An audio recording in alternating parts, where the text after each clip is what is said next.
You know, if you're a busy professional, it can often feel like ambition and anxiety are two sides of the very same coin.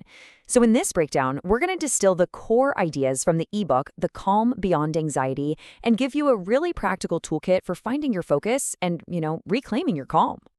For so many of us, a sense of peace like this, well, it feels like it's worlds away from our daily reality, doesn't it? Instead, anxiety is this constant companion, this undercurrent of tension that just runs through our high stakes work lives. It's that exact feeling, right? Your heart racing before a huge presentation, or your mind just refusing to shut down when you need to make a big call. It's a shared experience for millions of people, for sure. But the good news is, you actually have way more control than you might think. Okay, so to get that control, we first have to understand what we're actually dealing with. And the key insight here is to reframe anxiety. It's not a weakness, it's not a personal failure. It's your body's ancient, powerful survival mechanism just doing its job. Maybe a little too well sometimes. And it all starts right here, deep inside your brain. There's this tiny almond-shaped structure called the amygdala, and you can think of it as your own personal security system. It's on duty 24/7, constantly scanning for danger. And when it thinks it spots a threat, it smashes the alarm button. And when that alarm sounds, our body instantly defaults to one of three ancient choices. We either fight the threat, run from it, or freeze to hopefully avoid being noticed. This is that classic fight, flight, or freeze response, and it is totally hardwired into our biology. And that response feels incredibly real because it sets off this whole cascade of physical changes. Your heart starts pounding to pump more blood, your breathing gets fast to bring in more oxygen, your muscles get all tense, ready for action. Your body is literally preparing you to survive a major physical danger.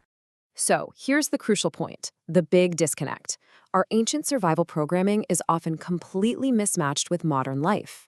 Your body cannot tell the difference between a lion charging at you and a critical email from your boss. It responds with the exact same intense life or death protocol for both. But here is the most empowering idea of all. Just as our brains have learned these anxiety patterns, they can be rewired. Your brain has this incredible plasticity, which means you can literally create new neural pathways, new roads that lead to calm. So, first things first, we have to understand the problem. Anxiety often runs on a self-reinforcing loop, kind of like a hamster wheel. A negative thought kicks off an emotional response, which triggers a physical reaction, and that drives a behavior that, you guessed it, just reinforces the original thought. But you can interrupt that cycle. There's a really practical tool called the ABCD method. It's a structured cognitive technique, and it's designed specifically to break that self-perpetuating loop of anxiety and get you off the hamster wheel. Let's look at a concrete example to see how this works. Okay, A, the activating event. You get a vague email. Your B, your automatic belief is, oh no, I'm in trouble. The C, the consequence, is that physical rush of anxiety. But the game changer is D, disputation. You actively challenge that belief with evidence, creating just enough space for a more balanced, realistic perspective. Okay, another major pillar for building calm is creating strong boundaries. And the trick is to stop thinking of them as walls that shut people out. Instead, think of them as your personal operating system designed to protect your most valuable professional resource, your energy. See, a healthy boundary system works across multiple areas of your life. We need time boundaries for when we're available, emotional boundaries for our mental energy, physical ones for our space, and of course, digital boundaries for our tech. They all work together to protect that core of well-being. A great way to picture this is to think of healthy boundaries like a nice fence with gates. It protects you, but still lets you connect with people.